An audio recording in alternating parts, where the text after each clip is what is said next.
7th class.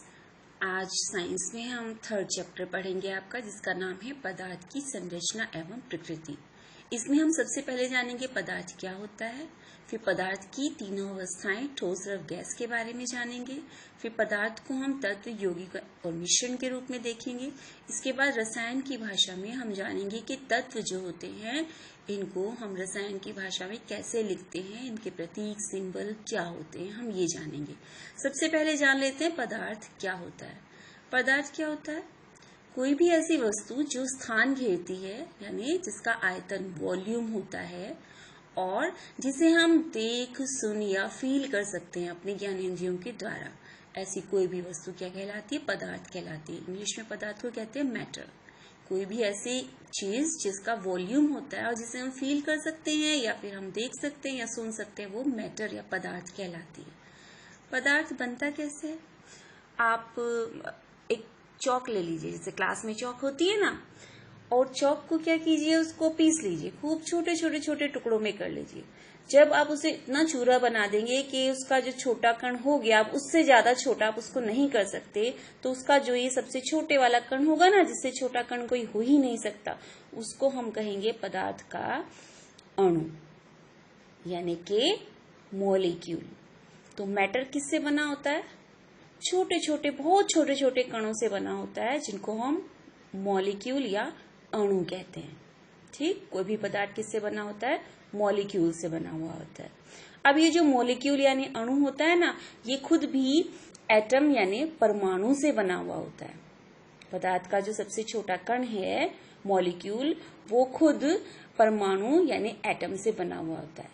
एक पदार्थ के जो सबसे सबसे सबसे छोटा कण है, यानी अणु के भी अंदर जो है, जो अणु को बनाता है, वो एटम कहलाता है। एक पदार्थ के थोड़े से परमाणु मिलकर एटम को बनाते हैं। ठीक है, एटम क्या होता है, इसकी डेफिनेशन देखो, यहाँ लिखा है परमाणु यानी एटम, पदार्थ यानी मैटर की संरचना का सूक्ष्मतम यानी कि सबसे छोटा कण है, जो स्वतंत्र अवस्था में नहीं रह सकता किंतु रासायनिक क्रिया में भाग लेता है। इसका मतलब क्या है?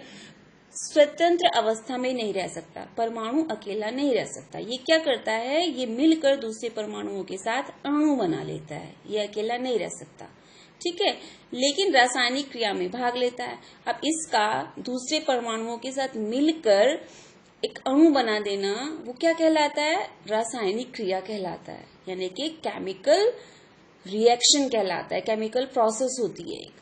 तो ये तो जाहिर है ये करता ही है। तो परमाणु क्या हुआ? पदार्थ का सबसे छोटा रूप, जो अकेला नहीं रह सकता क्योंकि अणु बना देता है ये, और जो रासायनिक क्रिया यानी केमिकल प्रोसेसिंग जो होती है उसमें भाग लेता है, केमिकल रिएक्शन में भाग लेता है।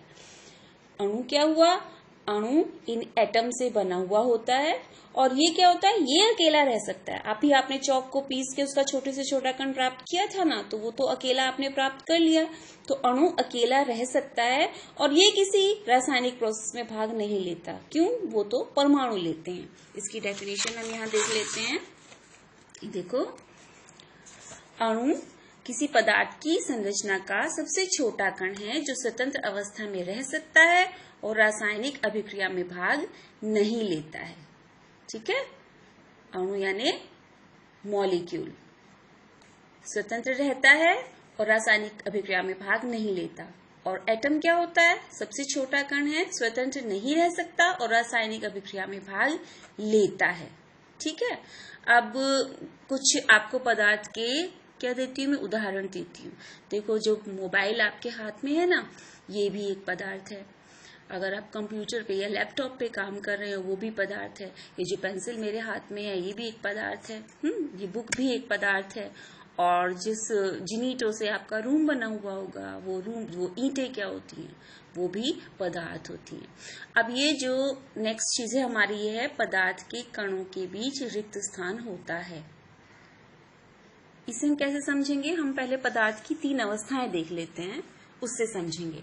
देखो, पदार्थ यानी मैटर इस नेचर में हमें 3 रूपों में मिलता है। एक तो होता है ठोस, एक होता है द्रव, एक होता है गैस। इसे हम पानी से इजीली समझ सकते हैं। जमा हुआ पानी, बर्फ। ये आप बर्फ देख रहे हो, ये ठोस है। क्यों है ये ठोस? इसके अंदर के जो अणु है ना वो ऐसे आपस में खूब अच्छे से गुथे हुए हैं, इनके बीच में कोई जगह है ही नहीं, तो ये ठोस हो गया। ठोस जिसके अणुओं के बीच में जरा सा भी खाली जगह ना हो। इसके अणुओं के बीच में क्या होता है, एक दूसरे के लिए बहुत ज्यादा अट्रैक्शन, आकर्षण होता है, फोर्स लगाते हैं अणु एक दूसरे पे और गुथे रहते हैं आपस में। तो ठोस क्या हुआ, जिसके अणुओं के बीच में खाली जगह नहीं होती, जिसे हम कहते हैं इंटरमोलिक्यूलर स्पेस, यानी अंतरावकाश नहीं होता, वो ठोस है। और जिसके अणुओं के बीच में बहुत ज्यादा फोर्स लगती है, बहुत ज्यादा फोर्स होती है, आकर्षण होता है, उसे हम कहते हैं इंटरमोलिक्यूलर फोर्स, बहुत ज्यादा होती है, वो ठोस हो गया। इधर इसी ठोस को, बर्फ को जब हमने पानी के रूप में देखा तो देखिए यहाँ पे ग्लास है, इसके अंदर पानी है। ये पानी कैसा है, इसके अणु जो हैं वो एक दूसरे से थोड़ा थोड़ा ढीले हैं, तो इनके बीच में जगह है, इंटरमोलिक्यूलर स्पेस, अंतरावकाश इसके अणुओं के बीच में है। इसकी वजह से क्या हो जाता है, इसके अणुओं को फ्रीडम होती है कि ये घूम फिर सकते हैं थोड़ा थोड़ा सा। इसकी वजह से ही जितने भी लिक्विड होते हैं, ठोस मतलब सॉलिड, द्रव मतलब लिक्विड, जितने भी लिक्विड होते हैं वो बह सकते हैं। क्यों बह सकते हैं, क्योंकि उसके अणुओं के बीच में जगह होती है। और जो इंटरमोलिक्यूलर फोर्स होती है, यानी अणुओं के बीच का जो आकर्षण होता है, वो भी इसमें थोड़ा सा कम होता है, इसलिए वो इधर उधर बह जाते हैं, एक दूसरे से बिल्कुल गुथे हुए नहीं रहते।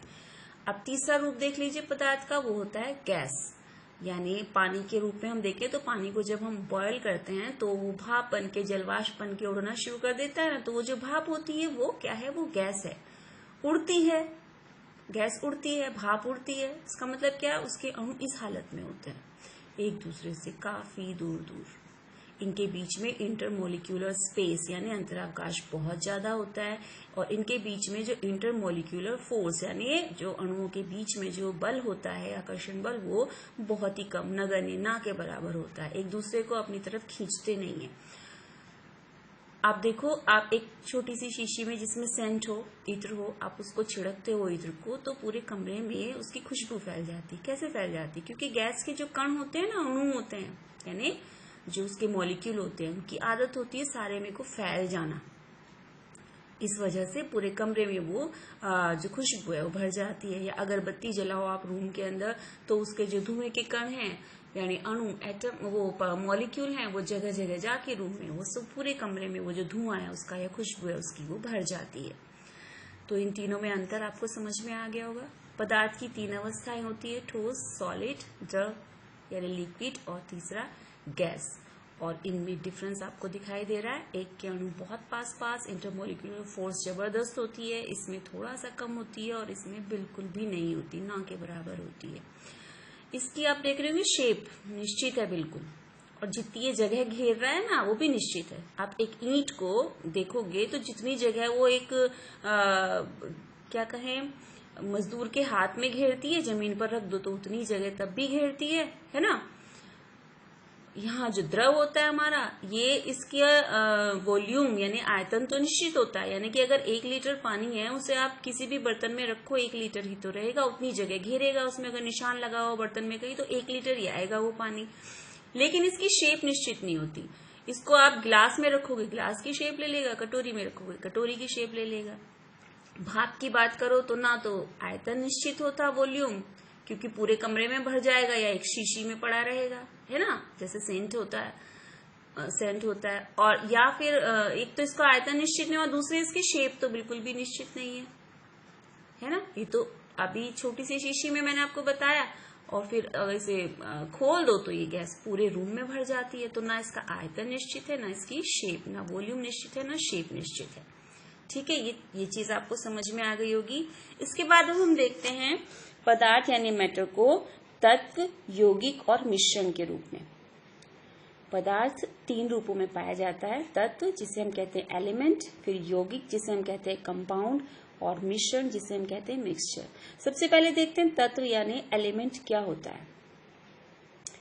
यह लिखा है देखो, रॉबर्ट बायल पहले वैज्ञानिक थे जिन्होंने 1661 में सर्वप्रथम तत्व शब्द का प्रयोग किया। हम देखते हैं कि तत्व होता क्या है। देखो तत्व क्या होता है।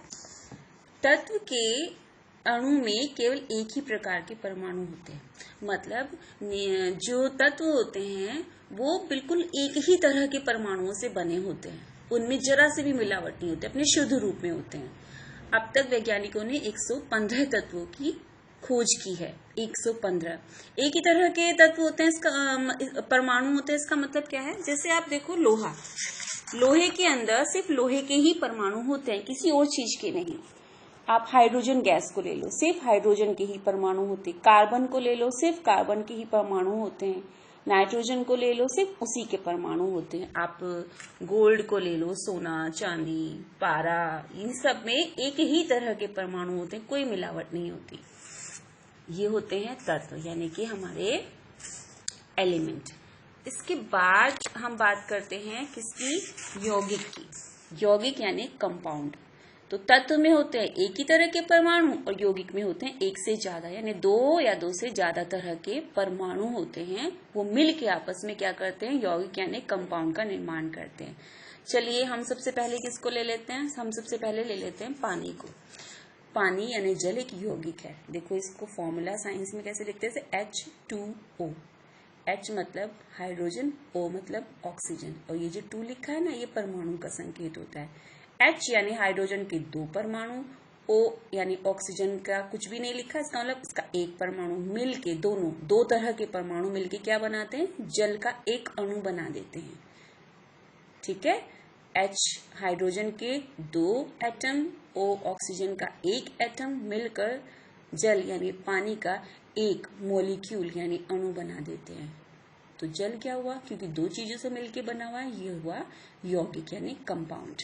इसी तरह से आप चीनी को देखो, चीनी को ऐसे लिखा हुआ आपने पहले कभी नहीं देखा होगा। चीनी में C यानी कार्बन के 12 यानी 12, H यानी हाइड्रोजन के 22 और ऑक्सीजन के 11 एटम होते हैं। तो इसको C12H22O11 बोलते हैं। ये 3 चीजें यानी 3 तरह के एटम परमाणु से मिलके चीनी का एक मॉलिक्यूल यानी अणु बनता है। तो चीनी क्या है, ये भी एक यौगिक हुई। ठीक है, और आपने देखा होगा ये नंबर फिक्स है, यहाँ पे जल में ये 2 ही होंगे और यहाँ चीनी में ये 12, 22, 11 ही होंगे। तो परमाणु जो 2 से ज्यादा तरह के होते हैं या 2 तरह के होते हैं वो, और उनका एक फिक्स नंबर मिलके कंपाउंड बनाता है। ठीक, क्लियर हो गया। अब इसके बाद आते हैं हम मिक्सचर यानी मिश्रण पे। तो मिश्रण क्या होता है, हमने तत्व देख लिया, यौगिक देख लिया। मिश्रण क्या होता है, इसमें भी एक से ज्यादा तरह के परमाणु हो सकते हैं या एक से ज्यादा तरह के तत्व हो सकते हैं या एक से ज्यादा तरह के यौगिक हो सकते हैं, वो मिलके मिक्सचर को बनाते हैं।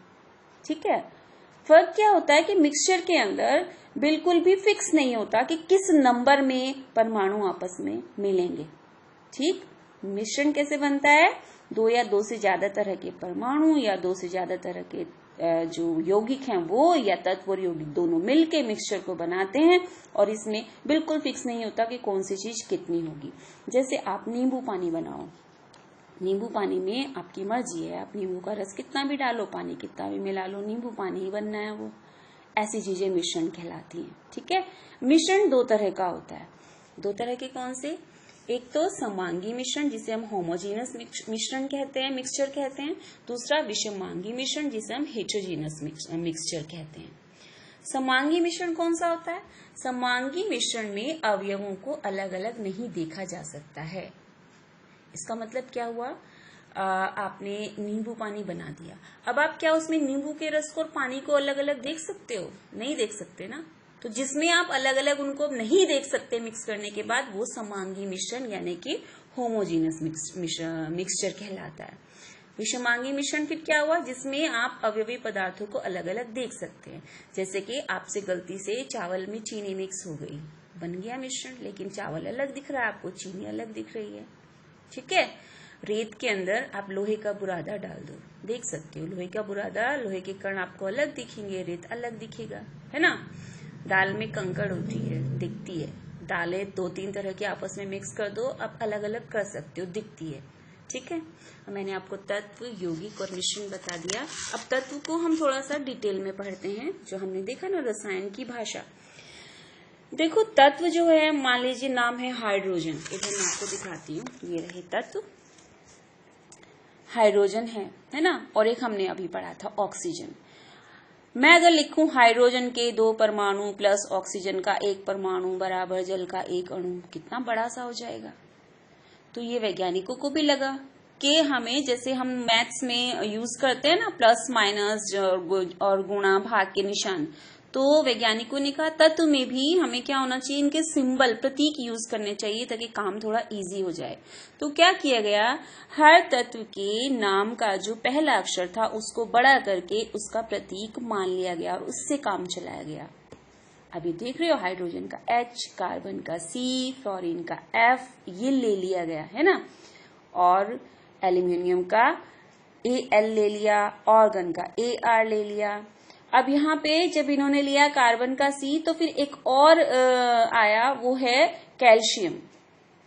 अब कार्बन भी C से शुरू है, कैल्शियम भी C से शुरू है, तो क्या किया गया, फिर कार्बन पहले खोज हुई इसकी तो इसे तो C रहने दिया गया, कैल्शियम जिसकी बाद में खोज हुई उसे C और साथ में उसका A स्मॉल करके Ca करके कैल्शियम का जो है सूत्र वो लिया गया। यहाँ देखो कैल्शियम को हम बताते हैं Ca से। ये पूरी लिस्ट आपको लर्न करनी है जब बुक आपके हाथ में आएगी, मैं भी आपको ये सेंड करूंगी। तो कुछ तत्वों का, ज्यादातर तत्वों का क्या किया गया, उनके नाम का जो पहला अक्षर था कैपिटल रख के उससे उनका प्रतीक बना लिया गया, और एक ही अक्षर के 2 हुए तो उसका सेकंड भी लेके, जैसे यहाँ का कैल्शियम का Ca, इसको प्रतीक बना लिया गया। लेकिन कुछ तत्वों में क्या किया गया, उनके लैटिन भाषा में नामों को देखा गया, और लैटिन भाषा में जो उनके नाम के पहले अक्षर थे उनको लिया गया, पहला अक्षर या 2 अक्षर। जैसे सोडियम है, लैटिन में हम उसे नेट्रियम कहते हैं। लैटिन एक भाषा का नाम है, जैसे अंग्रेजी और हिंदी 2 भाषाएं हैं ना, ऐसे लैटिन भी एक भाषा है। तो सोडियम को नेट्रियम कहते हैं, तो Na ले लिया गया। यहाँ समझ लो आप इसको, आयरन यानी लोहा होता है ना, ये तो आप जानते हो। लोहे को हम लैटिन भाषा में कहते हैं फेरम, फेरम का Fe लेके लोहे का तत्व मान लिया, सॉरी इसका सिंबल मान लिया गया Fe, तो हम इसे इस नाम से जानते हैं। ठीक है, अब जो तत्व होते हैं इनके अंदर जो परमाणु होते हैं वो क्या काम करते हैं, वो रासायनिक अभिक्रिया में भाग लेते हैं, यानी दूसरे परमाणुओं के साथ मिलकर यौगिक वगैरह बनाते हैं। तो ये जो इनकी दूसरे परमाणुओं से, एक तत्व के परमाणुओं की दूसरे परमाणुओं से मिलकर जो यौगिक बनाने की क्षमता होती है उसको इनकी संयोजन क्षमता कहते हैं। मतलब क्या होता है, देखो किसी तत्व की संयोजकता यानी जुड़ने की क्षमता, हाइड्रोजन परमाणुओं की वह संख्या है जो उस तत्व के एक परमाणु से संयोग करते हैं। जैसे ऑक्सीजन की संयोजकता 2 है, कैसे, आपने पानी में देखा था H2O, हम पानी को लिखते हैं, जल को लिखते हैं H2O, तो ऑक्सीजन का एक परमाणु वहां पर हाइड्रोजन के कितने परमाणु से संयोग कर रहा है, 2 से, इसलिए ऑक्सीजन की संयोजकता क्या हुई, 2 हुई संयोजकता, जिसे हम वैलेंसी कहते हैं इंग्लिश में। हाइड्रोजन की खुद की संयोजकता है 1। इस तरह से यहाँ पे बहुत सारे तत्व हैं और इनकी संयोजकता लिखी हुई है, ये आपको लर्न करनी है। इसके बाद हम देखते हैं कुछ यौगिक जो हमारे आम जीवन में हम अपने आसपास देखते हैं। नमक, साइंस की भाषा में इसे हम कहते हैं सोडियम क्लोराइड। लिखते कैसे हैं, NaCl, ये इसका सूत्र यानी फॉर्मूला है। जिन प्रतीकों से हम इसको दिखाते हैं ना वो उनका फॉर्मूला कहलाता है। NaCl को देखने से हमें पता चल जाता है कि इस यौगिक में कौन कौन से तत्व हैं। Na हम कहते हैं सोडियम को, Cl हम कहते हैं क्लोरीन को। तो सोडियम क्लोराइड यानी नमक में कौन कौन से तत्व होते हैं, सोडियम और क्लोरीन। कितने कितने होते हैं, इसके नीचे कोई नंबर नहीं है ना, इसका मतलब सोडियम का भी एक परमाणु है और क्लोरीन का भी एक परमाणु। ये मिलके क्या कर रहे हैं, सोडियम क्लोराइड यानी नमक का एक अणु बना रहे हैं। कार्बन डाइऑक्साइड गैस जो हम अपनी जो श्वसन की क्रिया है उसमें जो बाहर निकालते हैं हम, CO2, C यानी कार्बन है इसमें और ऑक्सीजन है। ऑक्सीजन के कितने अणु हैं, परमाणु हैं 2, और कार्बन का कितना है, 1 है। इसके बाद आप देख लीजिए चूना पत्थर जो उसमें व्हाइट वॉश में यूज होता है, कैल्शियम कार्बोनेट इसको बोलते हैं। इसमें Ca यानी कैल्शियम का एक परमाणु, C यानी कार्बन का एक परमाणु और O यानी ऑक्सीजन के 3 परमाणु होते हैं, जिसमें भी आपको ये नेट या सल्फेट ऐसा कुछ दिखाई देगा ना लास्ट में, इसमें ऑक्सीजन के 3 परमाणु होते हैं। ठीक है, इसके बाद आप देख लीजिए चीनी शक्कर, ये मैं आपको बता चुकी हूँ पहले। ठीक है, इसमें कार्बन, हाइड्रोजन और ऑक्सीजन होते हैं। धावन सोडा, कपड़े धोने का सोडा, सोडियम कार्बोनेट हम इसको बोलते हैं। इसमें सोडियम यानी Na के 2, कार्बन का 1 और ऑक्सीजन के फिर वही 3 परमाणु होते हैं। खाने वाला सोडा देख लीजिए, सोडियम बाय कार्बोनेट, खाने का सोडा जो आप खाने में यूज करते हो। Na यानी सोडियम होता है, उसका 1 परमाणु, H यानी हाइड्रोजन का 1 परमाणु, फिर कार्बन और वही यहाँ इस पे खत्म हो रहा है ना, तो फिर इस ऑक्सीजन के 3 परमाणु वो इसके अंदर होते हैं, सोडियम बाय कार्बोनेट NaHCO3। इसके बाद हम देखते हैं लास्ट में कि रासायनिक अभिक्रिया यानी कि केमिकल रिएक्शन क्या होता है। अभी हमने पीछे बात की थी कि जब परमाणु मिलकर एक अणु बनाते हैं तो वो प्रोसेस जो है वो क्या कहलाती है, हमारी रासायनिक अभिक्रिया कहलाती है। जैसे आप देखिए कार्बन डाइऑक्साइड जो गैस है वो कैसे बनती है, कार्बन का एक अणु ऑक्सीजन के 2 अणु, कार्बन का 1 परमाणु ऑक्सीजन के 2 परमाणुओं से क्रिया करता है, मिलता है और इनके साथ मिलकर जो बनता है प्रोडक्ट वो कहलाता है CO2 यानी कार्बन डाइऑक्साइड। इसी तरह से क्लोरीन गैस होती है, हाइड्रोजन के 2 परमाणु और क्लोरीन के 2 परमाणु मिलकर, ये दोनों गैसें मिलकर आपस में क्या बना देती हैं, हाइड्रोजन क्लोराइड गैस बना देती हैं। और इसे कैसे लिखा जाता है, 2HCl। क्यों, यहाँ भी 2 हैं, यहाँ भी 2 हैं, दोनों ही 2 हैं, तो हमने पहले 2 लगा दिया, उससे दोनों ही के जो 2 परमाणु थे यहाँ पे शो हो गए। ठीक है, 2HCl। आई होप ये लेसन आपको क्लियर हो गया होगा। और इसका एक नेक्स्ट पार्ट है अम्ल, क्षार और लवण, वो मैं नेक्स्ट वीडियो में क्लियर करूंगी आपको। थैंक यू बच्चों।